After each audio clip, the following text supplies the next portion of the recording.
podcast of the David A. Howe Public Library. What episode number is this, Eric? This is... It doesn't really matter. Eric. Episode number is a very... It's just a number. Subject. Right. It doesn't define this podcast. Yeah, it's episode 29.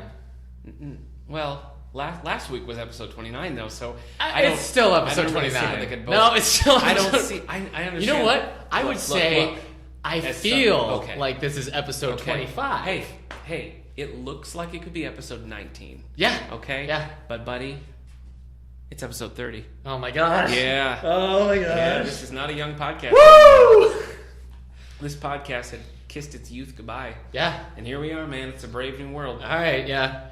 So it's official. It's official. This is episode 30. 30. Of all the books. Yeah. You can't trust us anymore, according to Charles Heston. Folks, if you could see us, there are the streamers and the balloons pouring from the ceiling.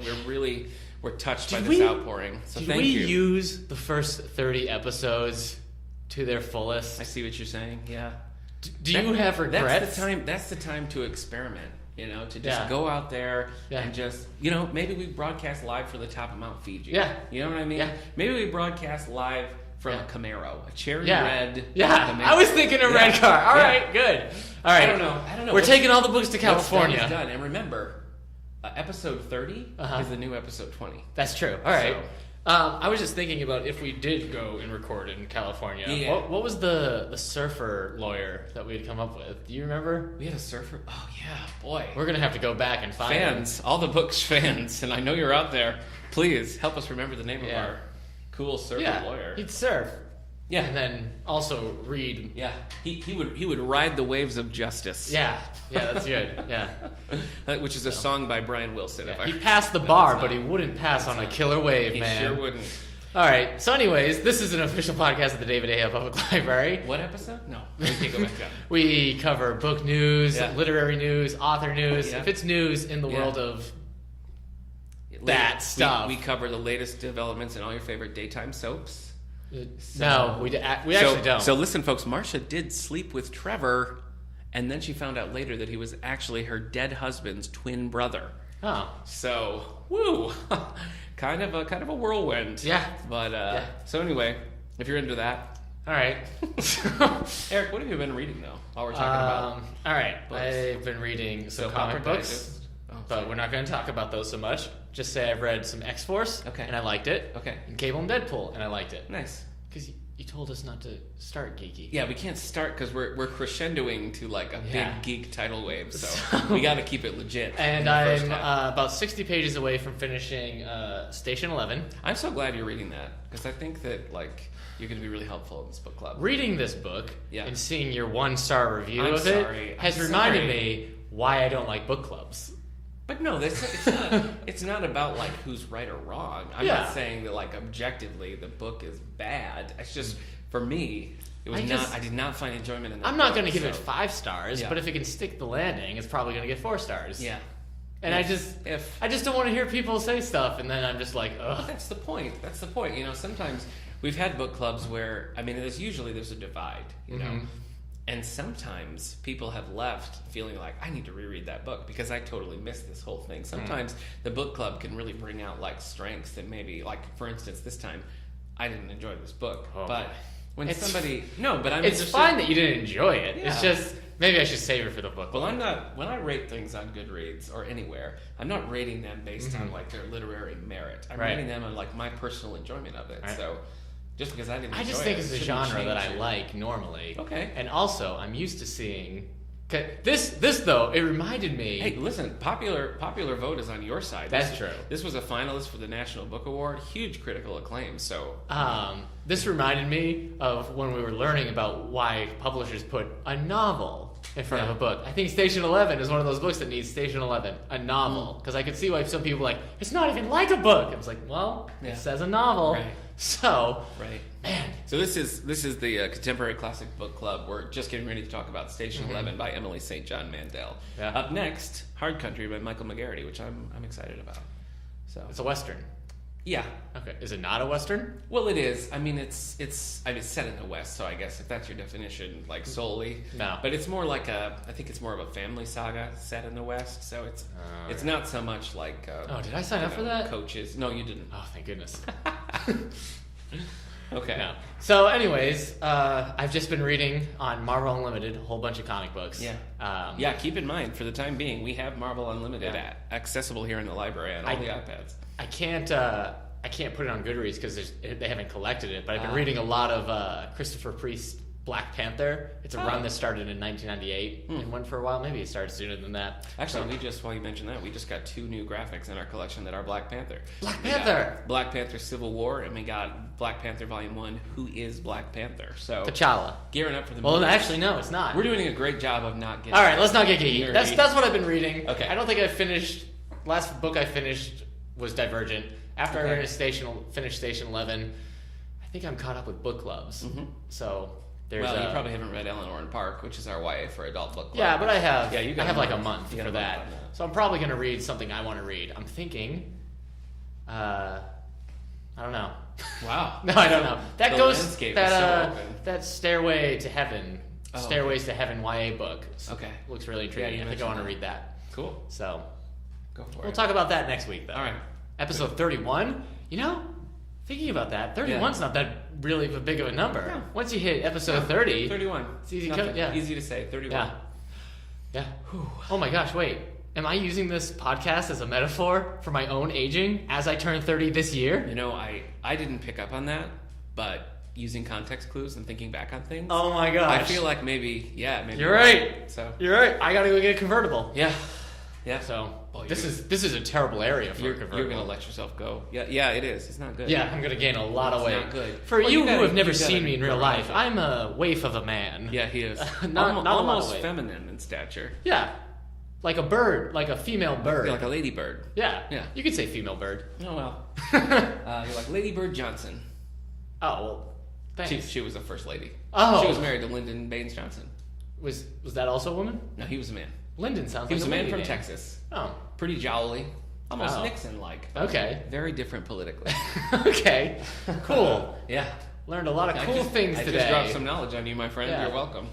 So, what have I been reading, you ask? Yeah, I was asking. Well, I finished Kevin Smith's first volume of Green Hornet. Keep it less geeky. Loved it. Go ahead, yeah. Ordered volume 2 for the graphic novel. There's a volume 2? There's 2 volumes that are written by Kevin Smith, and it's actually a 6-volume series where other writers pick it up afterwards. So. I did not know this. Yeah, and there's a spin-off following Kato. So, classic. For those of you who haven't been in the characters. library in a while, we've bought... There's been a lot of graphic novels added in the past couple of weeks. Yeah, we've really been developing that collection. Well, it's so popular. Yeah. It's like as soon as new things come out, they're gone. They're checked out. But we've also got a lot of... So if you're a graphic novel fan or know a graphic novel fan, send them into our library. And if you're getting ready for Civil War, the Captain America movie... Or Batman v Superman. Yeah, we've gotten a bunch of classics and the whole Civil War. Yeah, Civil War series, yeah.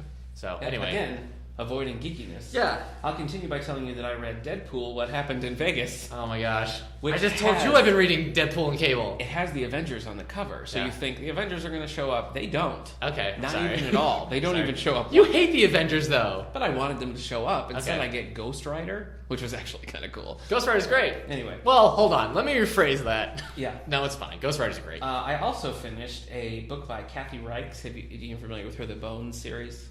Yeah, the Bones series. The basis for the television show Bones, though they're nothing alike. Yeah. It's just kind of the character's name and the basic principle of the series. Sure. But this was kind of... we did for book club Deja Dead, which is the first of this series. Oh, that's a good title. It is good, I know. I love it! So great. So we enjoyed that. And this one was a birthday present for my sister-in-law. Shout out to Amanda. Woot! So I read this. Shout out to Sally? No.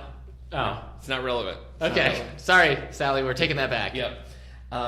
So I read that, and it was pretty good. Not great, good. Oh, hey, shout out to Sally.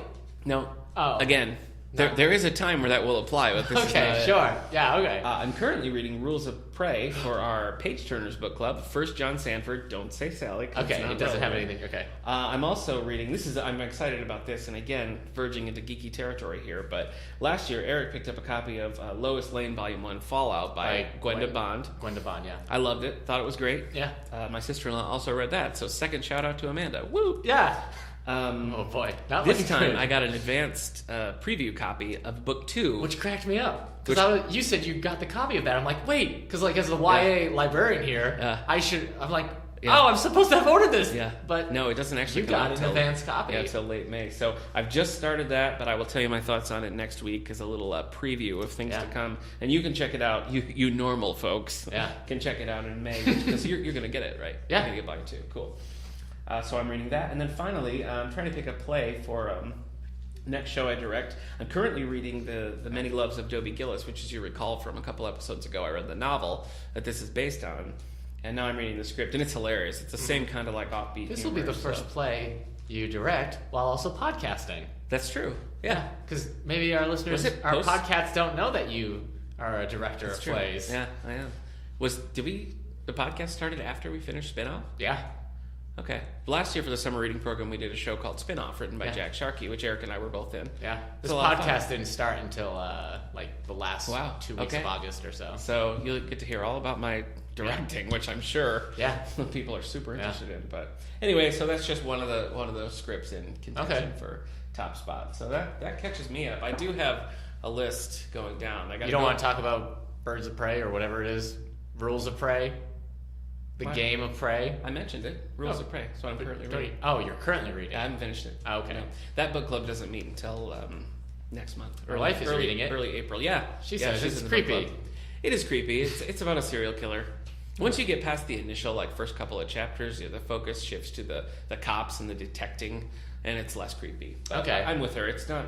I don't love it so far, but it's all right. It's good. Okay. After that, we're doing number one Ladies Detective Agency. Ooh. So I am looking forward to that because, as you'll recall, Alexander McCall Smith coming October 20th. Yeah.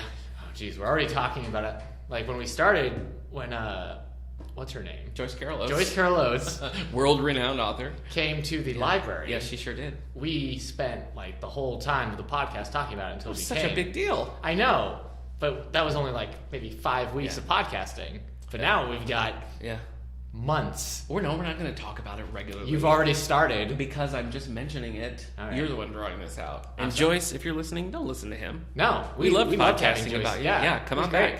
Anytime. Yeah. I'm looking forward to her next book because I swear something about this library is going to be in that book. Nick Gunning was a grotesque man. She told me she was hard to look at. She was gathering names and gathering things like that, like proper nouns for her book. So something's going to be in there. Great. That's my prediction. Yeah. If I'm wrong, you'll hear me weeping. Okay. Yeah. But that's not till September or whatever. Right. So anyway. Oh, it's not till September. That her next book comes out. She's got a short story wait for you. Yeah, she's got a short story collection coming out. Okay. All right. Sure. So anyway, shout out to Joyce. Woot! Yeah. I call her JCO. Okay. Yeah, we're pretty tight. Not really. All right. Where are we now? We're going to do book news? Book news, yeah. Do you want me to do the advance notices? Do some advance notices. Okay. All right, folks. These are things Nick knows that we don't. Yeah, you don't. Some of you might, but probably not. I don't. Eric doesn't know, so I don't know a thing. That's gonna be a ride for him. Look at all these pencils on this desk. We could write so much. We certainly could. And have so much ink to go around. Yeah. Continue. So these are books coming out. Mostly, I'm looking through my list here. These are books coming out in May. So you've got a couple months to anticipate these. We got first coming out May 31st. Our old friend Clive Cussler and his co-author Boyd Morrison writing a book called The Emperor's Revenge. This is Oregon Files number 11. Oh, okay. So if you're a fan of the Oregon Files coming out in Who May, isn't? I know.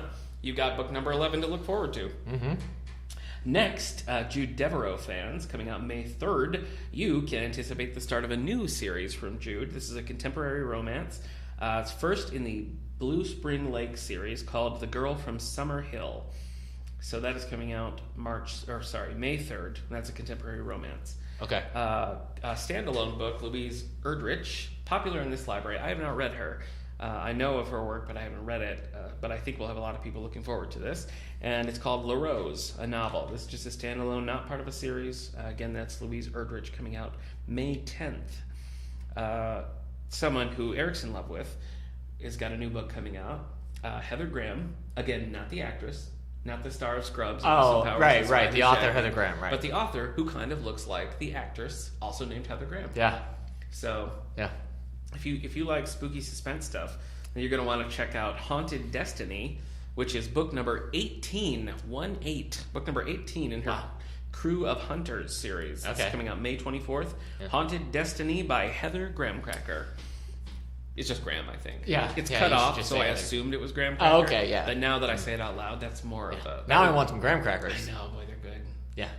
You like that? Has anyone ever offered you graham crackers and you said no, thank you? I've never been disappointed with the graham cracker. Yeah. I'll tell you that right now. Yeah. I'm coming out strongly in support What of about, graham crackers. You got the honey option, you got the cinnamon option. Yeah. Both good. What about different? Both good. Teddy Grahams? I love Teddy Grahams. Teddy Grahams? I like the apple flavored Teddy Grahams. Oh, okay. My wife hates them. But And what about honey graham cereal? honeycomb? No, honey graham. There's not a honey graham cereal. Are you high? I shouldn't have asked Honey that. grahams? I don't think so. What? Golden grams. Yeah, I'm thinking golden grams. That's it. Yeah. One, I'm sorry about that drug reference. Nick Yeah. doesn't do drugs. No, I don't. And two, my bad. It's golden Yeah, grams. golden grams. Oh, yeah, I love golden grams. Yeah. Yeah. So, Did I ever tell you the sugar bear story? what? I was on a lake on a jet ski, and the giant sugar bear hot air balloon was running out of gas and landed in the lake right next to us and started sinking. Oh my gosh. I know, and like the whole sugar bear head was like collapsing because there wasn't any other gas left. It was traumatic. Yeah, this is terrifying. Everyone lived. Okay. They were towed to shore. All right. Next, we have by boy. Charlene Harris. Well, I don't have any large print ones this time, so I'm giving you a few more here. Okay. Charlene Harris, author of the Suki, what is that, Suki Stackhouse? The True Blood. Oh, yeah, the True Blood books. This is one of her night shift novels. Working on sorry, a one night of her shift. Midnight Texas novels. Called Night Shift, a novel of Midnight Texas, number 3 in the series. Night Shift is a Michael Keaton film. Coming out May 3rd.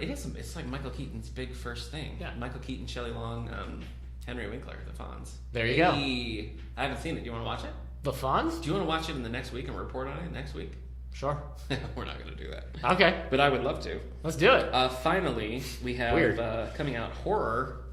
It's a horror novel, so Scary. So you might want to send the kids out of the room for this one. Yeah, except for you, Sally, a friend Oh, hey, who okay, likes yeah. horror. Sally's into horror. Yeah, Yeah. Sally's into horror. Joe Hill, son of Stephen King, who probably uses the Hill name because he doesn't want me to preface that by saying, Yeah, son of Stephen this King. is the son Yeah. of Stephen King, Joe Hill. Yeah. But we live in the digital age. Everybody knows. Yeah. No secrets. Sure. Not between us. No. Not between our listeners. Certainly not. So you probably, if you're familiar with Joe Hill, he's got the Nosferatu book. He's got Horns, which was made into the movie with Daniel Radcliffe of Harry Oh, that's Potter. right, yeah. Harry Potter fame that came out recently. This is called The Fireman, a novel. Ooh. This is coming out May 17th by Joe Hill. So remember, be Horror. terrified of firemen. Yeah, be scared of If firemen. any come into your house, Don't even joke about that. You don't want to hide from firemen, kid. well, then what's this book about? I don't know. If a fireman comes into your house Yeah. with an axe, Yeah. you run the other way. No. Don't trust them. Well, I don't. You're sending a bad message to the kids. No, even if a fireman comes in and says, "There's a fire in your house. We need to evacuate." Yeah. They're there to kill you. No. They're going to take you to safety. Do you not know anything? Oh, I've only read this book by Jonah Hill. Okay. Wait, did you say Joe Hill or Jonah Hill? Jonah Hill did not write this book. Yeah. Okay. He's think he busy has written a giving book? an understated performance in Moneyball and other such films. Yeah. He's trying to be legit. Okay.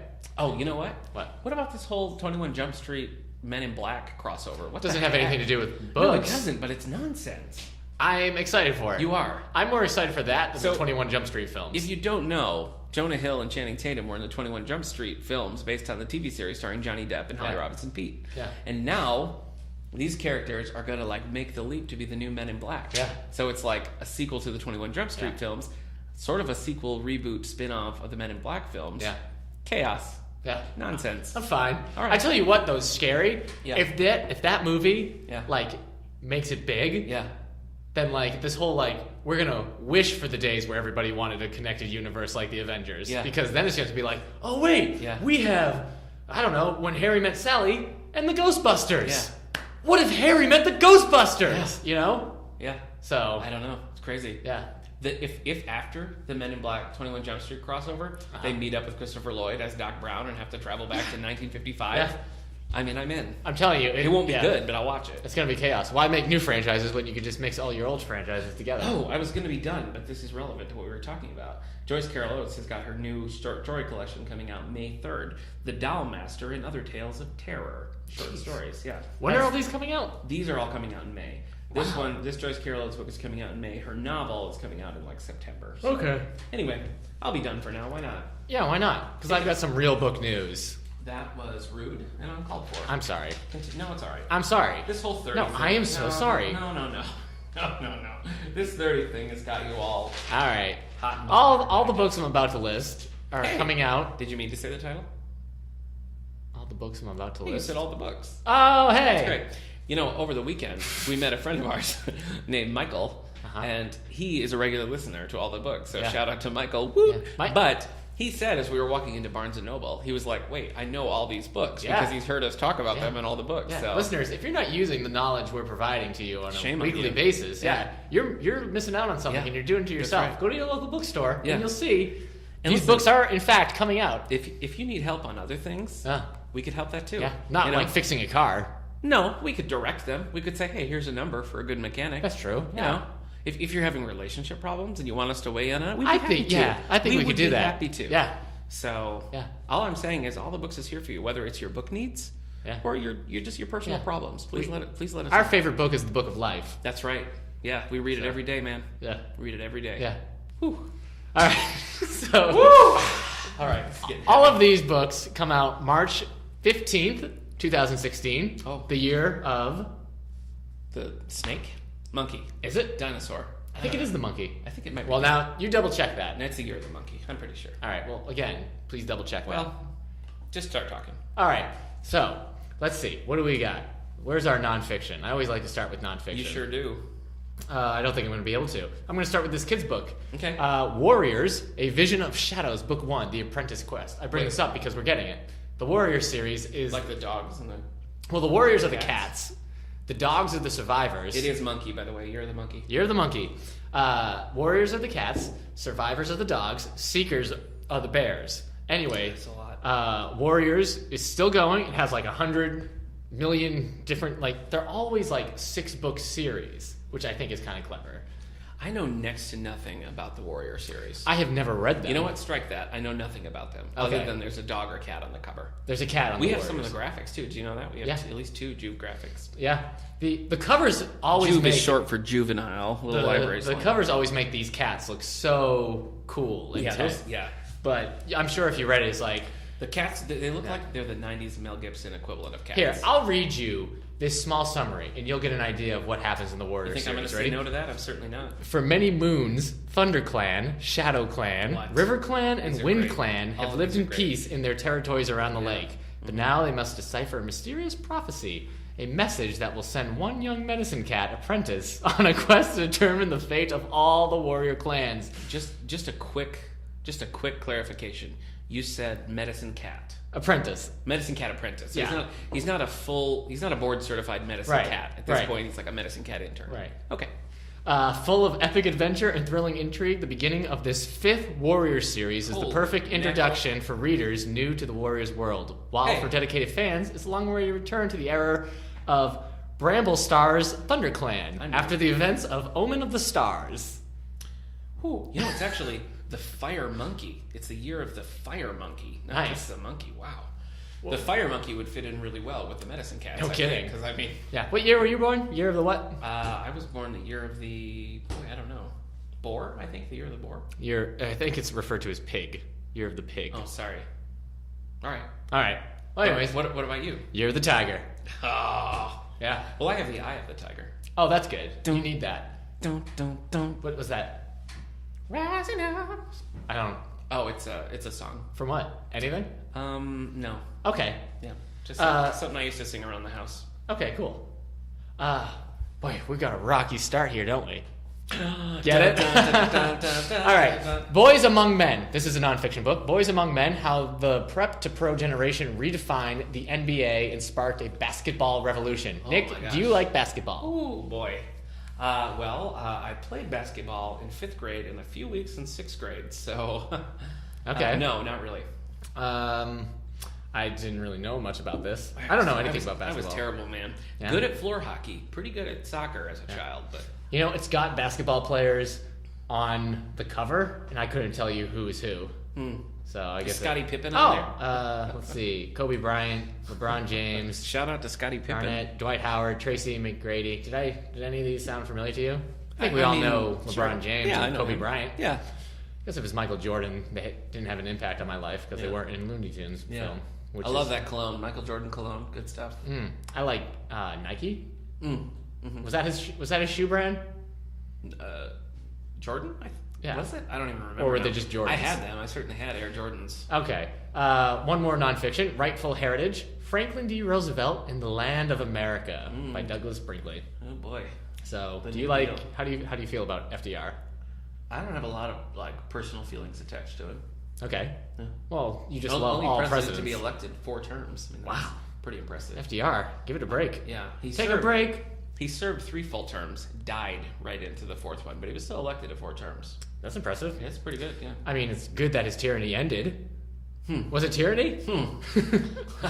No comment. All right, graphic novel coming out. Secret. About FDR? No. Oh. Secret Wars. So it's coming out in hardcover March 15th. This is Marvel's big event where after it, everything's rebooted. I haven't read this, so I will. I have reboot fatigue. Let me tell you what, me and Andrew Garfield just can't take it anymore. It's a Yeah. lot. Yeah. Andrew Garfield doesn't know what he's going to do with his life anymore. No, he sure doesn't.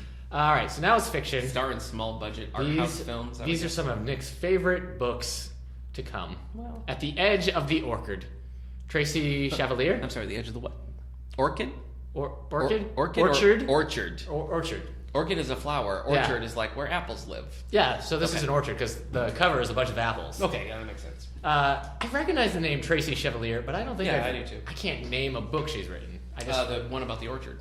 yeah. this one. The total package. Bring this up because it's Stephanie Ivanovich, and I thought she Oh, would be she's- related to She is. She's Janet Ivanovich's daughter.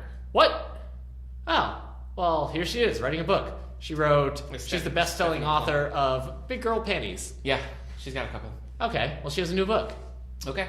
The total package. Let's see. Randy Wayne. Oh boy, that's a lot of R's and W's, and I have problems with my R's and W's That's all right, together. man. Randy Yeah. Wayne Yeah. White. Oh, Randy Deep Wayne. Blue. A Doc Ford novel. You ever Doc, read a? Doc Ford. Yeah, Doc I Ford. like that title. No, what is it? What kind of book is it? Doc Ford has long lived a double life. This time, it may have finally caught up with him. Oh. The electrifying new thriller from the New York Times bestselling author. Have you read any White? Is it No. not in your book club or anything? No, actually, I don't think it is. Okay, 3 more books. Oh boy, both of these are like your favorite authors. So I don't know who to pick first. Okay. Dark Promises. It's by Christine Fahan. That's not one of my favorite authors. Yeah, at it's all. got this guy. No. I think it. No, I'm I know sure what- they're pants, listen. but it looks like a towel. I know what so it is. all he's wearing is a towel, but there's an owl No. flying, say, about Oh. abdomen level. Okay. Flying away, but it's like the owl is blocking something, like, be gone from this man. Huh. Harlot? Okay. Just to clarify, I don't like that author. That's not one that I read. Well, hold on. I've Gabriel never- has had enough of battles, Yeah. of wars, Okay. of seeing the man she's engaged to nearly lose his life when he isn't even his fight. Once Gary was gentle and very human researcher. Yeah. Now he's a fearless and lethal Carpathian warrior with the blood of an ancient lineage coursing through his vein. Huh. Yeah, still. Okay. It's not doing it for me. All right. Thanks for the suggestion. Yeah, sure. All right, well, this is the other one. Property of a Noblewoman, a novel by Danielle Steele. No. You're not a Danielle Steele fan? No. I mean, good for her, but I Yeah. never read a Danielle Steele. Really? I'll read one if you'll read one. I think technically, having read any number of books, statistically, you've read a Danielle Steele book. I think you're right, but do you All want right. do you want to challenge each other to read a Danielle Steele book? I don't. I don't- Sorry, I said I don't, but I You also don't. sang Okay, it. you sang it. All right, last book I got from Book News. Last book coming out. Actually, this comes out March 14th. Holy. But he's a guy who does things his own way. I'm going to tell you the author and the first title. You tell me how it ends. Ready? Okay. James Patterson Hey. and Mark Sullivan. Okay. Well. Private. Where is he now? Istanbul, Nope. Dubai, Nope. Manhattan, No. Paris, Texas, You're Ontario, private Ontario. Private Paris. Oh, You said Paris, Texas. I did, yeah. So when I said you were half right, you assumed it was just Yeah. another Texas place. Private Dallas. yeah, Private Dallas sounds like, that'd be great. yeah, Yeah, sounds like a military book. starring Larry Hagman. Okay, so The late, speaking great of Larry James Hagman. Patterson, Sure. do you know he teaches a master class online, a master's writing class, for $90? You Wow. can take, it's all video classes and everything. But right now, according to this clock, you have 8 days and 9 hours to enter. You join his masterclass and you send in some submissions. He's looking for a co-author. So, because he's worked with literally everyone available, so now he's got a. Wow. So he has like a James Patterson co-writer factory. Now. Yeah. He's just like churning them out. Yeah. Wow, it's like an assembly line. Yeah. Okay. So, anyways, he's looking for a new co-author. Yeah, if you're an So enterprising give him this idea. author out there waiting to get He's your name not- lower than James Patterson's, then this is your chance. I would be tempted to submit Do it. something, but the I would problem read a is book by I don't James Patterson and Eric Nichols. I don't write anything like him. Yeah, but you could write the flavor. Supposedly he writes like a pretty detailed 60-page outline, and then the co-authors fill it out. So you would be writing like dialogue and character stuff, and he would be writing like, at this point, somebody like gets pushed off a bank building. Yeah. Okay. That sort of thing. So otherwise I'd sell him my NYPD Dead. No, because I'm still talking to Scott Bakula about that. Okay. Yeah, all right. his people are not responsive. Okay. Ooh. Disclaimer, that is not true. I Okay. mean, it might be true. I doubt Scott Bakula's people All right. want to talk to me. I've got some pieces of book news, literary news, if you will. boy. George R.R. Martin had to write a tweet lately saying "not dead yet," as Beatles producer George Martin Yes. passed away, Yes, he did. confusing everyone on Twitter. Yeah. And they were one It's person funny, even said, until this came up, I never even considered that they have the same name. yeah, one person after George Martin, the producer, died, Yeah. wrote, well, hopefully this gets George R.R. Martin finishing his book. Yeah, he's got to think about his own mortality. Yeah. Sit down and write. Do you think he took the double R like in homage to J.R.R. Tolkien? What? I don't know. Wow. You looked at me like I was crazy. Yeah, a little bit. You're a little crazy. That doesn't seem like a Hey, crazy supposition to make, but We don't normally talk about author gossip. if you and keep stuff. saying that, though, I know. we are going to normally talk about J.K. it. Rowling is under fire for writing about Native American wizards. Oh boy. She has appropriated the term skinwalkers into her mythology. She's using it incorrectly or not in line with skinwalker mythology for the Sure. Native Americans. Native American activists are angry at her. J.K. Rowling's response is, well, skinwalkers are like this in my universe. And she says, they're not of your world, they're of the Native American world. So, maybe J.K. Rowling, you don't write about this stuff. Yeah. Listen, Joe, if you're listening, you don't want to go down that road. Okay? Just don't do it. Yeah. The end. Yeah. So, it's really bad coming from a British writer. Yeah. Appropriating Native American mythology. It's not great. So, all right, last bit of thing I do here is Okay. the New York Times bestsellers list. We're going to see what's the top 10, starting at number 10. Lay it on me, And Daniel. number 10 is, remember we did this last week? Yeah. Remember when we were 29? The Karnak. Woo! All right. Okay. The Liar by Nora Roberts. Ooh. Yep. Do you not like that? I've never read Nora Roberts. Number 9, All the Light We Cannot See. You liked that book, though. I haven't read it. Oh, what was the book you liked? The Lighthouse one. What's that called? Isn't that All the Light We Cannot See? No, That's the Anthony light Doerr, across right? the ocean. Yeah, that's it. Yeah, okay. Well, The Kitchen House is number 8, but that's by Kathleen Gissam. What? The Kitchen House? Yeah. That's old. Yeah, it says an Irish orphan is... Yeah. No, Yeah. I know. I've read it. We did a book club on it. Couldn't tell you, man, but it's number 8. That's crazy. Are they doing? They must be doing a movie or something. Maybe. I will come up in a bit. Well, okay. Number 7, Keep Quiet, Lisa Scottline.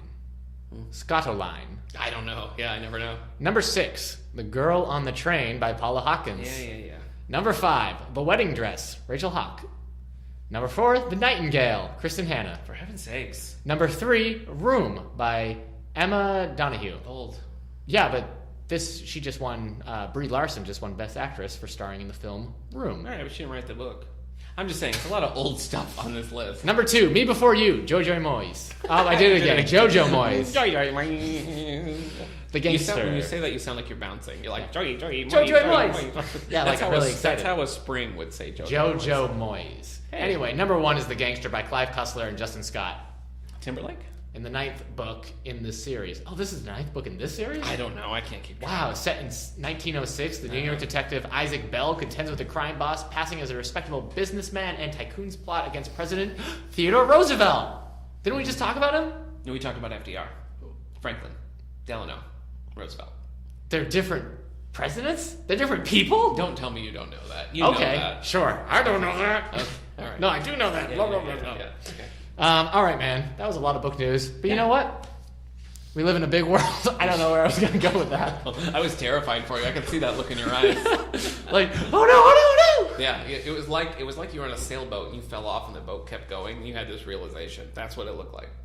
That's happened to me before once. I was My on a sailboat. realization is the boat is going away without Yeah, me. you can't do anything about it. I was hanging off the back of a sailboat Can I once, swim to the boat? and I let go. And it's a sailboat, so they can't really just like turn around. Right. So I lost my grip and I was just floating in the middle of the lake. Nice. Were you eaten by a shark or anything? No, I was rescued. Attacked by eels? Rescued. Manta ray? Rescued. Box jellyfish? Quickly rescued. Octopus? Squid? Nope. Okay. Freshwater lake.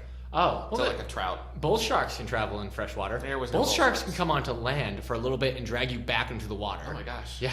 Wow, it's like a land shark from SNL. Yeah. Candygram. Yeah. Pizza boy. I didn't order any pizza. Land shark. Oh boy, Spotlight. I'm excited about the Spotlight today, Eric. Yeah. Hey.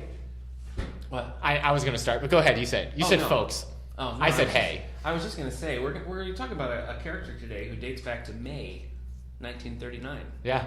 So if you were around back then and you picked up a copy of Detective Comics number 27, Yeah. you might have seen this character. If you were alive back in 1939 Yeah. and you're listening to our podcast, Yeah. congratulations on learning how to use podcasts in your Boy, old age. We're multi-generational right Yeah, now. that's great. So good for you. So, listeners, in 2 weeks, Mm-hmm. on March 25th, Batman versus Superman, Dawn of Justice, will be out in theaters. Yeah. And Nick and I, yes, we talk about comics, but we haven't done spotlights on certain characters because we've been waiting for these movies to come out. Yeah. And now that the movies are out, nothing's going to stop us Nothing will stop us from talking about our favorite Batman stories. Today is Batman. Next week will be Superman? Yeah, who knows? Unless you hate this, then next week will just be fun book stuff. Yeah. Maybe we'll talk about James Patterson. Yeah, maybe we will. Yeah. We should do a Patterson Spotlight. Well, I'd have to read a Patterson book. You would. He's got lots of YA. You wouldn't like Alex Cross. Anyway. Oh, he does have lots of So, YA. this character, created by Bob Kane and Bill Finger back in the late 30s. Specifically, Bill Finger. Right. Yeah. Yeah, if you've been following that saga at all. But Batman has appeared in 2 film serials. Have you seen either of the serials? No. I had the VHS tapes of Batman versus the Wizard that I got from Toys R Us. Yeah. And I watched them 100 times. The Riff Tracks crew have gone through almost all the Have Batman they? serials. Oh, Yeah. they're so great. He, including Batman v Superman, he will have appeared in 9 live-action feature films. Good job, Batman. 20 animated films, and that's not even including like Justice League films. That's Right. like Batman is a titular, the title character. Yeah. I'll just say it that way. He's a titillating character. Yeah, and 9 television shows. And then recently, just last year, and still going to today, in honor of the 75th anniversary of his debut, the United States Postal Service issued a Batman stamp. What? Oh, I have them. I have them too. Yeah, they're That's great. great. So Why am I so panicky? this is a character who he frequently appears as a number 2 as the best superhero or like the most well-known superhero. Is number 1 Spider-Man? No, it's usually Superman. But I feel like today, now, I think Batman has surpassed Superman. And I'm a Superman fan, so that kind of breaks my heart. But I think Batman is probably the most prominent superhero, wouldn't you say? Yeah. People's minds might go to Superman. He's in some ways, I feel like he's more iconic, just his look and the whole Superman shtick. But I think Batman, definitely in popular culture, has surpassed Superman. Yeah. You have shockingly little to say about No, I just think Superman is inherently American Yeah, that's true. in a lot of his themes, and so I think that might not translate as well as Batman. But I also don't think, movie-wise, Batman does as crazy business box office-wise as Yeah. it does here. I Yeah. think he's kind of an American property. But that's why I thought it was Spider-Man. But anyway. Let me ask you this before we dive. Our what we're going to talk about today is our favorite Batman stories. Yeah. And we asked our listeners for some favorite Batman stories. We got some responses, so we'll share those. But before we dig into that, I just want to ask you, Eric, what's your earliest memory with Batman? First thing, when you think like the oldest, looking back, what is it? Batman, 1989. Tim Burton Batman. Yeah. Really?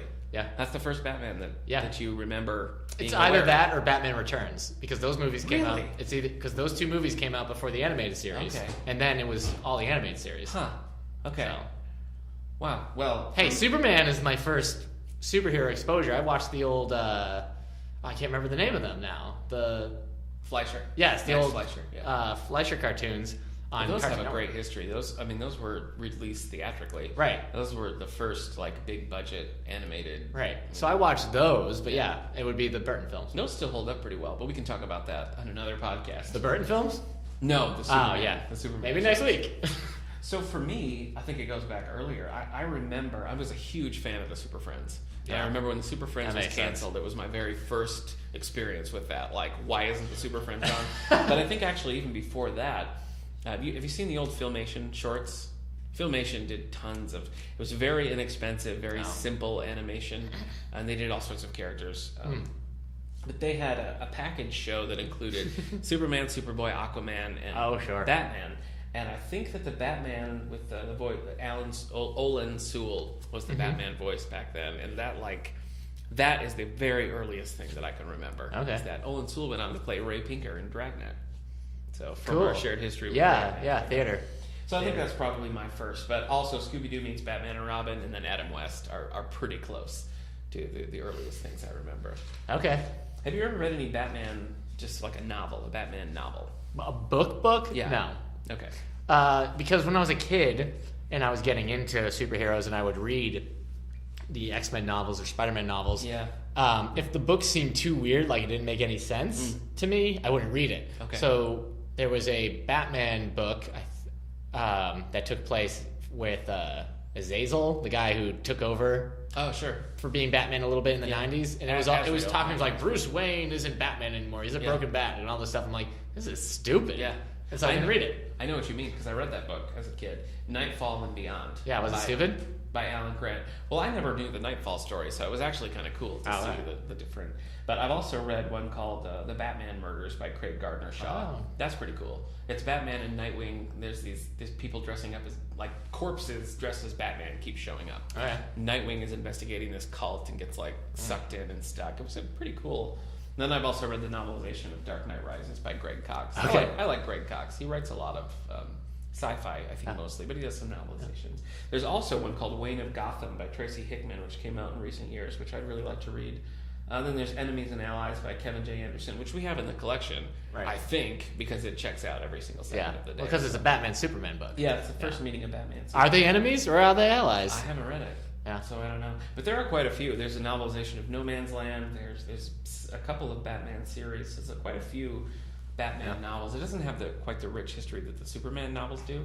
There's an early Superman novel that we'll talk about that really, all the things that are popular now about Superman didn't come from the comics. It came from this novel. So interesting history. But so Eric, why don't you hit me with what is your? Do you want to start with your? Are you going to do your top 5 in order? I have no order. Okay. I don't know what my favorite. No, I do know what my favorite Batman story is, so I'll save that. Okay. For first. All right. My favorite Batman story so far is, and I haven't reread this in so long. Okay. So I don't know if it holds up as much as I think it does. Sure. But there was a story called Batman No Man's Land that started in 1999 and everything. Okay. Volume 1 of Batman No Man's Land was the first Batman comic I ever picked up. So this would be sometime around 2003 or so. Okay. I picked up the first graphic novel, and I had no idea what was going on because Gotham City has been wrecked by an earthquake. It's now in no man's land. The bridges are out. The U.S. government has disowned it. All the villains are loose and everything. And so at the first volume, you don't really see Batman because they're setting up the story and everything. I've only read the first volume of this. You don't see the villains. So, like, reading it, I'm like, what is going on? I don't get it. But then the more I read it, the more, like, the whole no man's world opens up, the more the villains start showing up, and it just does a lot of interesting, like, post-apocalyptic kind of setting, and, like, Batman's villains, like, claiming out pieces of the map and, like, using it for their own. So, like, Two-Face has his own gang, Scarecrow is holding, like, a hospital hostage, Killer Croc is in the sewers, Poison Ivy has taken over, like, the Central Park. Okay. So kind of seems like Dark Knight Rises borrowed from that a little bit. A little bit with the whole like, oh, we're trapped in here, but they didn't really do anything exciting with it. Well, that's that was a long running issue. That was I have it in single volumes, so not like a big omnibus or anything. It takes up 5. Yeah. And I think they've reprinted this series, and I think they've added more, because these are just like the Batman titles. I think they've added like all the auxiliary titles, so you get like Robin and Nightwing's stories too. There were originally 80 individual issues that had the No Man's Land banner. The original trades only collected 40 of those. Yeah. So I think that you're right. The modern ones tend to bring in all the other characters. But it was cool. It was my first experience with Huntress. Cassandra Cain is the Batgirl, and she makes her appearance there. Batgirl number 2, yeah. So that was her first experience. So it was kind of like, it wasn't really a jumping on point, but at the same time it was, because a lot of characters were getting their start there. So not a lot of Catwoman. I haven't. But she has her own series at the time, so. I know you love that, and I feel like I should go back because it just didn't. I only read the first volume, which you've said is the worst volume, or at least not the most engaging. It's the least volume. interesting. Yeah. But it reminds me a lot of the X-Men Age of Apocalypse storyline, in that it takes familiar characters and puts them in a crazy setting, and it's fun. Okay. So it was confusing at times, because it'd be like, this is Clayface number 4, and I'm like, that's not the same Clayface as the cartoon I watch. Yeah. So. Let's see. So that's my favorite That's your Batman favorite. story. Okay. Again, that will probably change someday. Okay.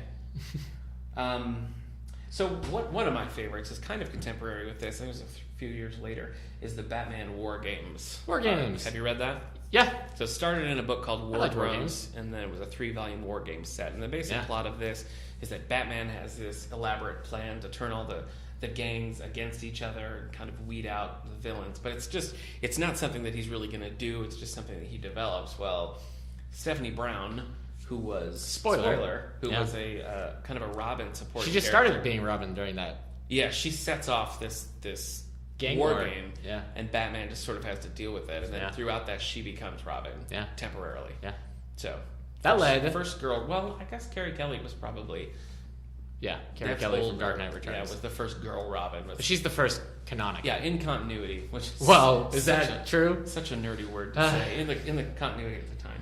So anyway, War Games, like I said, was about 4 books. It was a story arc over 2004, 2005. Mm-hmm.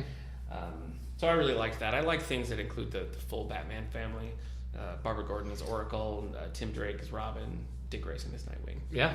That led to the Under the Red Hood setup. Yeah. So, War Games was pretty good. I remember really liking one volume, and then, or maybe the last volume. I can't remember. But it was fun. You're right. It ebbs and flows on how good it is. But anyway, so that's my first. So I wouldn't say that's my favorite. That's just among my favorites. So it's your favorite Batman story ever told you're in any format. No, you're not listening. Okay, weird. Just I wouldn't think it would be your favorite story ever told. It's not. So. See, I lined up my Goodreads with all the 5 stars, but there's a lot of 4 stars that are my favorites. Yeah. More. Yeah. I'm willing to accept that maybe they're not the best. So anyways, I'll just go to one I know is one of my favorites. Batman Year One. There's going to be a few here that are like the popular choices for saying this stuff. But it's because Year One is just so freaking good. It is good. If you've seen Batman Begins, you've seen Batman Year One, but the comic is still really, really good. Yeah. We actually have the animated adaptation in the collection. That's good. Well. That's Bryan Cranston from... as Commissioner Gordon. As Gordon, yeah. And Ben McKenzie from Gotham as Batman. Really? Yeah. Oh, that's cool. He plays Commissioner... So you get 2 Commissioner Gordons in there. We also have the graphic Batman Year One in our collection. I got this for Christmas one year because I knew it was supposed to be this, defining piece. Yeah. And I read it. It's Frank Miller. And it's kind of short. It's only like 4 issues, but it's so good. It makes everything you really like about Batman kind of gets his start there. Yeah. It's really, I wouldn't say that Batman's the primary character. I really think it's Commissioner Gordon. Yeah, it's really more of a Commissioner Gordon story with... You see, I think you sort of see the Batman character develop through the eyes of Commissioner Gordon, which is I've talked about this in... I have this Batman reread blog thing I do. Oh. And I talked about that, like how you like rereading it, because as a kid, you're like, oh, Batman's so cool, but rereading it, like with older eyes, you're like, oh, this is James Gordon's story. Yeah. So, but it's intense. There's that whole scene from Batman Begins where he has to escape from the cops inside that building using a swarm of bats in that car chase that that's right from the comic. Yeah. So I'm not going to be able to say anything that hasn't been said about Batman Year One. He did it. It's an origin story. It's great. If it's probably the one I give to somebody if they said, "Oh, do you have a Batman comic for me to that read? is a good start. Yeah, I would agree with that. That is Because a good it's start. that, or depending on how familiar they are even with the character. Most people are, but I would give them that. All right, go ahead. Okay, so year one for you. Yeah. Well, let me go. Boy, it's hard to pick. I'm going to say Bruce Wayne Murderer / Bruce Wayne Fugitive. Have you read that at all? I loved Batman Bruce Wayne Murderer, Yeah. but the Fugitive storyline didn't really do it for me. No, you're right. It drags a little bit. I think it really goes on. I think it's 3 volumes. Yeah. And the second volume really wraps things Yeah. up, and the third volume is just like, so, Bruce Wayne was a fugitive. But Bruce, the basic storyline for this is that Bruce is basically framed for the murder of his girlfriend, Vesper, and he pretty much abandons the Bruce Wayne alter ego and just kind of goes underground as Batman. Mm-hmm. It's another good Batman family story. Okay. So it seems really like... It is, actually. That's what I really liked about it. The relationship between Batman and Nightwing is explored. Yeah, I agree. And that's one that doesn't get a whole lot of play, honestly. Yeah, probably because it doesn't nail the ending. No. Yeah. So... Yeah, you're right. But that would be a cool adaptation. Yeah, at some point. That'd be fun. Really cool. Man, if there was a Batman TV show that wasn't Gotham, yeah, there's some good stories to take. Yeah. To pull. So this is from 2002. Yeah. Okay. Story. Do you have a Batman shelf or anything on your Goodreads? No, I separated into graphic novels when I don't have a Batman shelf. I've read some weird Batman stuff too. Okay. Have you read The Cult? Yes. That's an interesting one. That's a Jason Todd. It's hard for me to find because, according to Goodreads, I've read 113 Batman graphic novels. You win. I've not read that many. Well, yeah, that's true. Oh, I have read The Cult. I gave it however many stars I gave it. Probably just 3. That was like a weird 80s. Yeah, it's weird. It's like somebody was trying to copy The Dark Knight Returns. Yeah. I think it's probably the most I'm always a Robin fan, and I haven't read much Jason Todd. And when I read that Jason Todd, to me, The Cult is the thing that demonstrates the difference between Jason Todd and the other Robins. Oh, yeah. Because nobody wants to deal with Jason he Todd. He just doesn't act like Batman's sidekick. Yeah. He acts really like an equal partner. So yeah. Interesting. Again, not if you don't like Batman. That's not interesting. But if you don't like Batman, you've probably clicked off by now. Yeah, so, yeah. Maybe they don't like Batman. They just like us and want to support us. That would be great. So if you're still listening and you don't like Batman, kudos, and we appreciate it. Okay. Well, let's see. We have I'm going to mention this Twitter response because it's going to be my next pick. Miss Music Box 91 on Twitter says, "The Long Halloween, one of the first ones I've ever read, and it got me hooked on Batman." Yeah. Same here. It's great. It's a 12. I think it's 12 issues. Might be a little bit more. That would make sense because it's like holidays. It starts on Halloween. Somebody has killed a Halloween-themed murder, and then it goes throughout the entire year with each murder being a holiday theme. Yeah. So Batman is trying to find the villain Holiday. Yeah. But the thing is, if you've seen The Dark Knight, Christopher Nolan's Dark Knight, you've also kind of read The Long Halloween because the relationship between Harvey Dent, James Gordon, and Batman is taken a lot from that. Yeah. It's kind of it's sort of a Harvey Dent origin in that too. It really is. So Long Halloween, another reason why I always like to hand this to people is because it's technically a sequel to Year One. Like Year One had come out years and years before, but they were like, they asked Jeff Loeb, how would you like to write a Year One sequel? And that's why, so this is a Batman who's still very early in his career. Yeah. Harvey Dent isn't Two-Face yet. Commissioner Gordon, I don't even know if he is commissioner yet. He's not a commissioner, no. Not in Long Halloween. No, he's a captain. And it's just really good. The artist, Tim Saul? Yeah, sure. The artist, I love his work, especially for Batman. They did, what's the Superman one? Superman for All Seasons? Yeah, that was good. Ish. Yeah, not great. But his art, the storyline, I reread The Long Halloween, I was like, oh, the mystery doesn't hold up as much as you think. Like, the end result is like, maybe not. Yeah. I'm like, Well, never mind. I enjoy the ending, and I'm not going to say why, because I don't want to.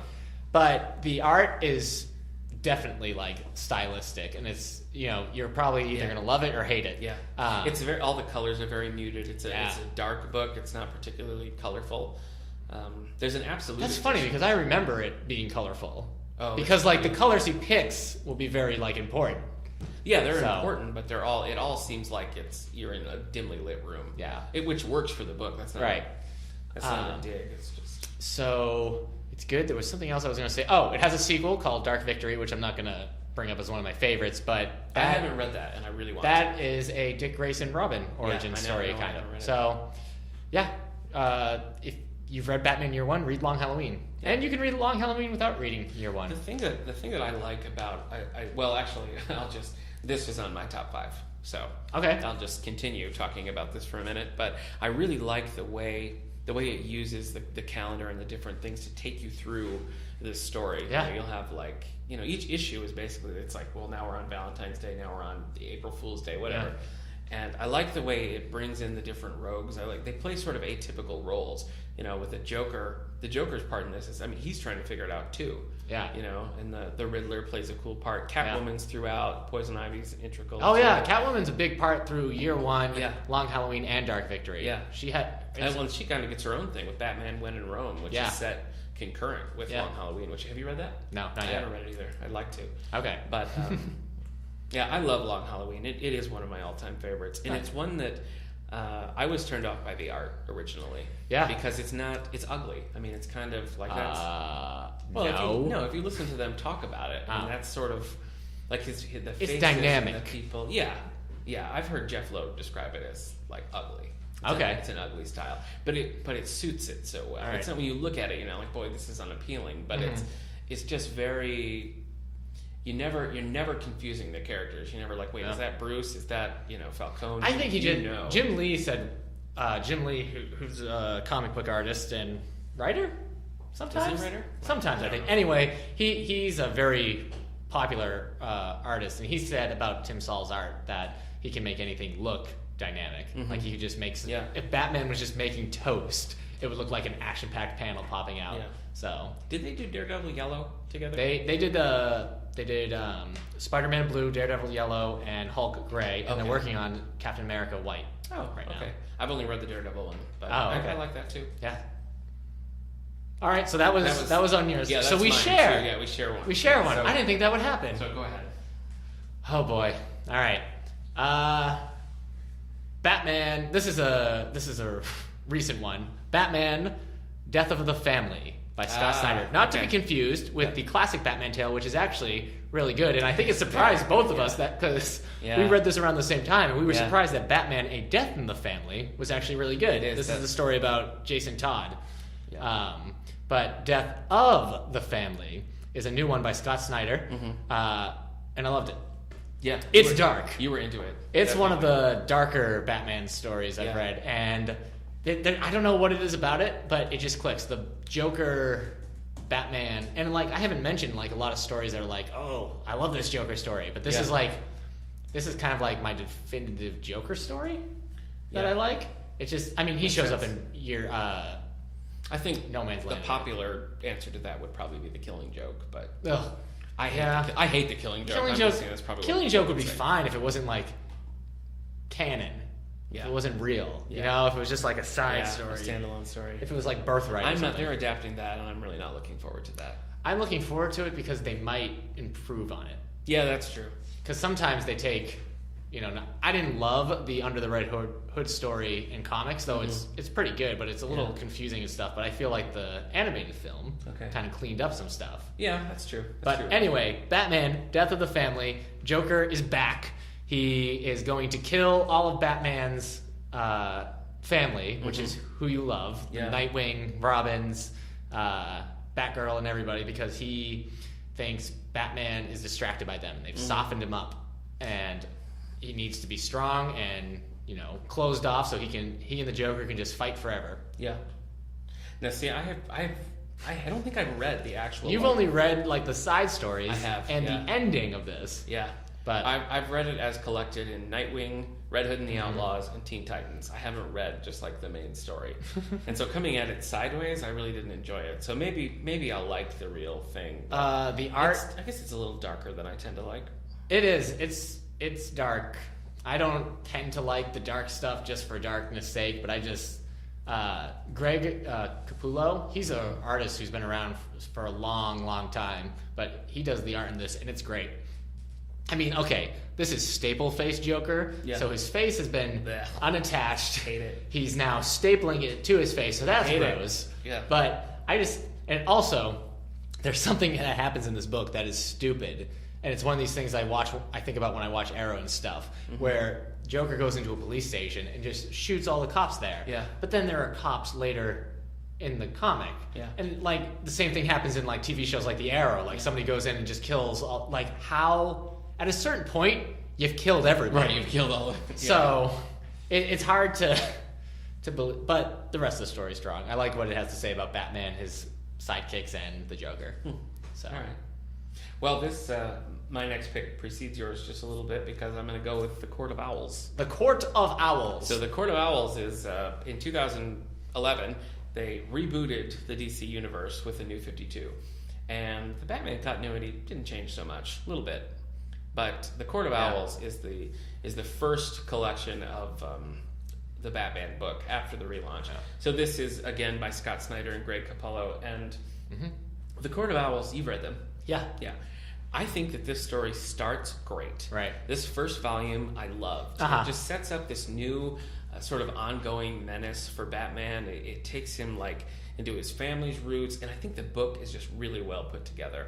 When he's sort of going through the owls, their fortress and everything, and the part where the book starts flipping, like you actually have to turn the comic book. Yeah, it gets very crazy. It's just really like it does such a good job of drawing you in and creates this disorienting story that centers on Batman and like his own like weaknesses within that, and I think it's just really well done. And then it peters out.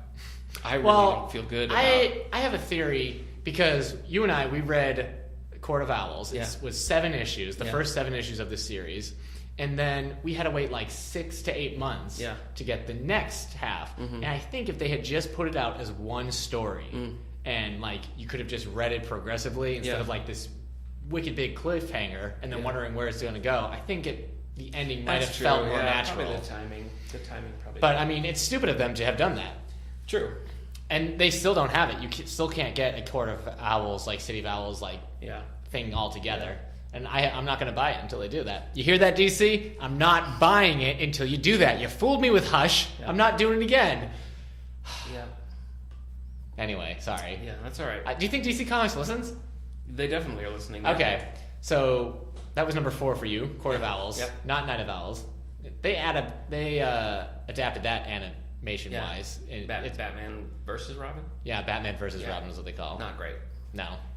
All right, last pick for me. Oh boy. This is hard because I've got like 3 I want to mention. So I'm just going to pick one. Okay. The other ones are there. Well, why don't you give me your honorable mentions? All right, my honorable mentions, thank God. Yeah. I thought you were going to pass out. Honorable mentions, Batman, Whatever Happened to the Caped Crusader. Oh, Neil Gaiman. By Neil Gaiman. Yeah, I read that. It's a story about... It's just a bunch of people coming to a funeral of a Batman. Yeah. And they're all from different realities, so the how Batman died story changes from person to person telling the story. And it's good because in all the stories, Batman dies. Like he's killed. And the story is basically saying that's the only way Batman is going to end. Like he's going to die. Yeah. Unlike Dark Knight Rises, where he just kind of retires and has coffee with Anne Hathaway. Yeah. So I'm gonna say your last pick for my last honorable mention. Oh yeah, sure. My other honorable mention is Hush and Batman, Lovers, and Mad Men. Okay. So my next pick is a popular choice. It's gonna be Batman: The Dark Knight Returns. Really? Yeah. Huh. I wouldn't have guessed that. I mean, no, you like it. It's definitely like overdone in terms of like people using it as an influence. It's definitely like overrated in terms of like, is this our definitive Batman? I don't think it's our definitive Batman.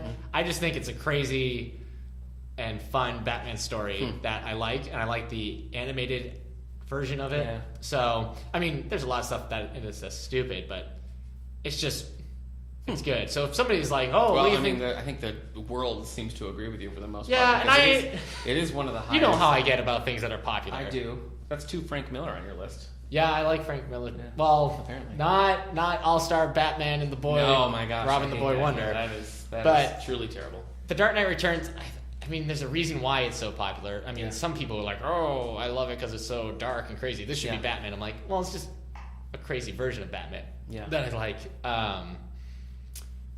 Came out in 1986, same year I was born. Congratulations. So, but birth year. Yeah. It's just, I don't know, it's a good end for Batman, I feel like. I guess it's kind of my definitive, like, last Batman story. But it has sequels, right? To pick up the story. Yeah, I haven't read those. Sorry. Because they're supposed to be very bad. Oh, okay.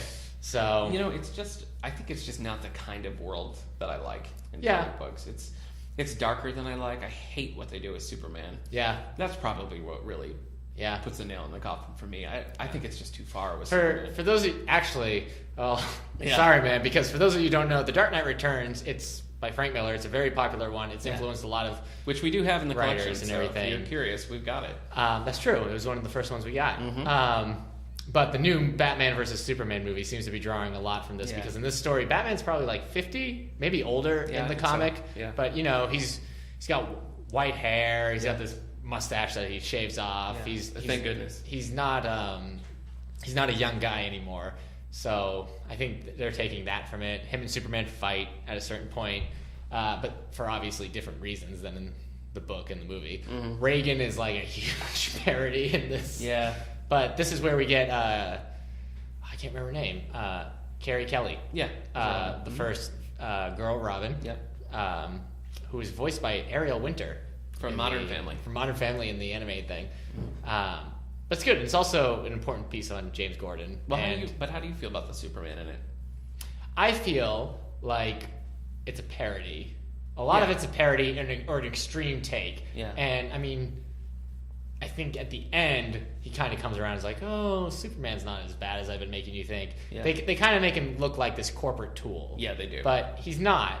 Yeah. And I think it's just this world. I think he wanted to do a crazy Superman right-wing kind of thing. Yeah. So I don't think you can do a final Batman story without Superman. Yeah. As opposed to the other way. I think that the movie softens it a little bit. I think it makes Superman a little bit more like... Yeah. He's still not presented in a positive light, but I think like you're a little bit more like you see his side of things a little bit more clearly. Well, I don't think Frank Miller really... No. Yeah. I wouldn't give this to somebody if they're like, give me a good Superman comic. Yeah. I would not give them The Dark Knight Returns. No. So. No. I'm interested to hear your Superman picks, but. Yeah, that'll be fun. You won't like any of my Superman picks. Cool. I have read. Not Superman for tomorrow, right? That's not here. No. I've read 52 Superman graphic novels. And the thing about Batman and Superman for my graphic novel accounts is that these are accurate. Because, like, I didn't read these characters single issue wise. Yeah. So these are the completeness of the Batman and Superman stories I've read. All right, man. What's your number 5? Well, let me give you my honorable mentions. Okay. I didn't include. One is the Superman Batman series, which we have the first 5 or 6 of. The second volume of that, Superman, Batman, and Supergirl, where they reintroduce Supergirl in the timeline. Right. It's really a Batman story because it's sort of Batman shepherding Supergirl. Okay. And I loved it. All right. The other 2 are Long Shadows and Gates of Gotham. And these are pretty recent, and I didn't put them in my top because... Gates of Gotham, I read that. That's an interesting pick for you, because that's kind of dark, too. It is. I like that it follows kind of a historical, like you see Gotham throughout. It's flashbacks to the past. Wait a second. But I didn't include those. Your 2 honorable mentions are Nightwing, or Dick Grayson as Batman. That's why they're not fully in my top list. And actually, I don't think that I would take anything out to put these 2 in. Gates of Gotham is also Scott Snyder. Yeah, but it's really Kyle Higgins. Okay. Who I'm not a big fan of. But so anyway, I would include those. Long Shadows is really cool because it really highlights the difference between Dick Grayson as Batman and Bruce Wayne as Batman. And that was after he became. Yes, that was his first one. Yeah. That was good. Anyway, those are my honorable mentions. My final favorite, and I think we actually have, let's see, at HG Editor on Twitter says, hush, the story, but also keep it down, would you? Sure, so, we'll try, but we're getting excited when we talk about Batman. A little bit of humor there from Twitter. Oh, that was humor? Yeah. But I'm all right. Okay. I'm going to put my favorite as Batman, Hush. Hush. By Jeff Lubb, Jim Lee. Did you say Jeff Lubb? Yeah. I say Jeff Loeb. I don't know which one it is. I think it's Loeb because they call him Commissioner Loeb in the Batman films. Okay. All right, we'll take it. So Hush deals with the story about. I guess I don't want to. You can't give away. I won't tell you who Hush is, but it's a new menace for Batman, who really like knows a lot about him and really messes with Batman's head. So it's got some good Superman stuff. It's got some good Nightwing stuff. It's just art is by Jim Lee. Yeah. Who we mentioned. And this references Long Halloween in year one and Dark Victory heavily because Jeff Lowe wrote them. So and the same stuff with Catwoman. Like Poison Ivy is really like reminiscent of the Poison Ivy from Long Halloween. So this was your honorable mention, and I think honestly, I feel like Long Halloween is better, but that Batman Hush is way more colorful. Yeah, Hush is I think a little bit more the kind of Batman that I like, which you don't see very often. Well, the thing is, like, you can give somebody Long Halloween, and it's not continuity based at all. But if you give somebody Hush, it's a little bit, it's taking place in Hush we actually don't have in our collection, and we should, because I think Hush is really... I have Hush in my personal collection in a disgusting 2-part volume set, because I didn't think they were combining it. And then after I bought those 2, they combined it into one story. Yeah. Now I've got this... I came to Hush late, so I have the nice 1 volume. It's probably why I like it more than you, because like you said... I wasn't reading this, but I was reading comics when Hush was coming out in single issue form, and I was reading Wizard Magazine, and like all anybody could talk about was the Hush mystery. Yeah. Because every issue it was like a new reveal, like a new villain. Because that's the thing too. Like each issue of Hush, like it's all one story, but they're also episodic. So like this is the Joker issue, this is the Scarecrow issue, this is the Killer Croc issue. So like it was all anyone could talk about. Yeah, it was an exciting arc. They were going to adapt it into an animated film using but they're not gonna. The Batman. Oh, right, yeah. Which I really liked. I know you don't like, but I really liked that. And the one movie they did, Batman vs. Dracula, I thought was actually pretty cool. Okay. So they were going to do it, and they canceled it. I was really disappointed about that. But, all right. Hush is a character that I think should have been a one-off, though. I liked Heart of Hush. Heart of Hush, I loved Heart of Hush. Anyone who said it wasn't good, you have no heart yourself. Wow. Just like Catwoman. Heart of Hush was good, but I don't think it was as good as the original. And like Hush Returns and the other Hush, it's just like enough. You know what? Enough. You know what Heart of Hush did for me? It's the last issue of Heart of Hush that I think wins me over so much, because it's just so fun. Because like Hush is in the Batcave, and like you see the Batcave. Well, I'm not saying who Hush is yet. Okay, yeah. But like he's commenting on everything about there. They use a lot of the history. The dinosaur gets to work. Yeah. I just loved it. What Heart of Hush does well, I think, is I always like it when they deal with like the relationships, and that's a strong relationship story between Batman and Catwoman. I would say if you like Hush and you want more, then you could read Heart of Hush, and then you could probably stop. Though he does come into Streets of Gotham. That was a series that happened when Batman was dead. Yeah, and so Hush is back in those series, and the stories themselves are pretty good. Okay, I haven't read those. Hush Returns is probably the worst thing I've ever read. Yeah. It is terrible. Yeah, man. I'm sorry. Anyway, Hush is going to be my final pick. Strong. You know, I didn't mention Zero Year after talking about Year One. I haven't read Zero Year. Zero Year is a 12-issue new Batman origin story for the current, and they kind of had to because a lot of things changed, time-wise and stuff. It's really good. It's not as good as Year One in my opinion, but it's still strong. Okay. All right. Any of these that you've listed that now that we're in a new era of Batman films that you would like to see adapted? Well, I think Hush could work. Really? Yeah.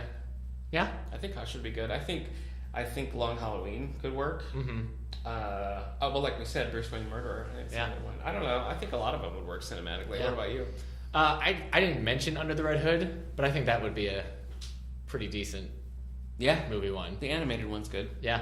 And I think enough people, it'd be interesting because so many people, like, they know about Robin even though we haven't seen it. It'd be neat to get, like, some history there. Yeah. But yeah, you're right, Hush. Hush would be good. All right. So. Well, let's close it up with library news. All right, so now we're going to talk about our top 5 favorite Superman books. That's maybe not next week. I don't know. If you turned out, if you skipped ahead, who knows? Yeah. All right, library news. Yeah, what do you got? Okay, Daredevil comes out on Netflix. Daredevil season 2 comes out on Netflix this weekend. Not really. Well, it is because all I'm going to be doing, so I won't be at work. Wow. Okay. I have to take the week off you take vacation to binge watch. Wow. Daredevil. Okay. I guess I'm not doing a good job binge watching if I have to take off so much work. That's true. It's only 13 episodes. Yeah, you could pump all right. In a day. Anime club every Wednesday night. Exciting. 6 Great turnout, to 7:30. Yep. We watched Free, which is about a boys' swim team. You know what? Kind of got into it. Wow. It was pretty exciting and That is fun. exciting. You just want to swim. You know? Anyway. So that's for 12 to 18-year-olds. Okay. 18-year-olds who are still in school. Right. I don't want any of you 18-year-olds who are Yeah. like starting your freshman year of college. Yeah. It's not for you. Start at college. Wow, you were drawing a line in the sand. Yeah, I am. Look out. Parents too. Parents, you come in, you sit down. I'm going to kick you out. Wow. It's the way it is. Yeah. I did have to kick a parent Teen out. space. You did? Yeah, they sat down. Yeah. We're gonna like just hang out. And I was like, sorry, Wow. only me. Bold. Yeah. Okay. It's funny because I'm not You're not a teen. I'm not a teen. No, you're not a but I teen. get to sit there and eat snacks and watch anime. Yeah. It's whatever. The perfect dream for Yeah. And then so nothing big this week. Next week, all the kids are on break, but we've got our Easter thing, our Easter egg hunt happening the 26th. you. Yeah, sponsored by the Wellsville Rotary. Starts at 10. Thanks, Rotarians. 10 to 12. Okay, and then we're showing Following the up Peanuts. with the Peanuts movie in the auditorium. Yeah, The new Peanuts started movie. 1. So you don't have to come to the egg hunt to come to Peanuts. If you want to see Peanuts, just come. 1 Yeah. o'clock. Yeah, we just showed The Good Dinosaur and got a good turnout, Yeah. and there were 3 points that I identified as crying points. Mm. I didn't cry, but I mean a little. I cried a you little. did, yeah, Okay. Oh, look at that. A phone ringing. All right. Well, that's it, everybody. We gotta go. The calls are coming in. Oh, Yeah. never mind. No, Nick I just closed hung it. up. All right. Any library news on your end? Yeah, let's see. We've got, here's a good shout out for Sally. Sally Murphy's coming back teaching a craft class on St. Patrick's Day, 4 o'clock. I don't see how this is a shout out to Sally. She's teaching the class. She'll be here. We're doing Shamrock. Sally, I'm sorry. I thought we were going to give you a good shout out, and this is happening. Shamrock palette art. So if you want to sign up for that, you certainly can. We've got a concert series coming up in the auditorium. We'll have the Andover Ecumenical Choir. We have the Yeah. Alfred State Jazz Ensemble. Yeah. A lot of cool stuff coming up. So join Also, us. the 21st. Oh, there we go. 21st. That's a Monday. 6 o'clock. I'm teaching a Photoshop class. Oh, Sign up. yeah. So You're a Photoshop wizard. I'm okay at it. You've done cool stuff with Photoshop. Yeah, that's I true. think. I've made some great things. I've All right. destroyed great works of art. Well, remember to tell your friends about all the books. Rate Yes. us. We're on SoundCloud. We're on Twitter. We're on YouTube. Yeah. We're on another thing. iTunes. iTunes. Yeah. Yes. Please rate us. Please go to iTunes and just give us little star ratings. Yeah. Even if they're bad star ratings, Yeah. at least they're star ratings. Yep. So- Retweet us on Twitter. Yeah. Share. Share us on Facebook. Yeah. Get the word out. Whatever. We always like Unless picking you up new listeners. unless you hate talking about Batman. Yeah. Our And- Angelica Community Radio friends. Hello. Hi. Hope you're enjoying your Wednesday night. Yeah. All right. You could be at Anime Club. That's right. You could. Oh, Well, no, wait, it's 9. late. Anime Club's over. I Yeah, hope we're you done. enjoyed Anime Club. Yeah. Perfect. All right. All right. We'll see you next week.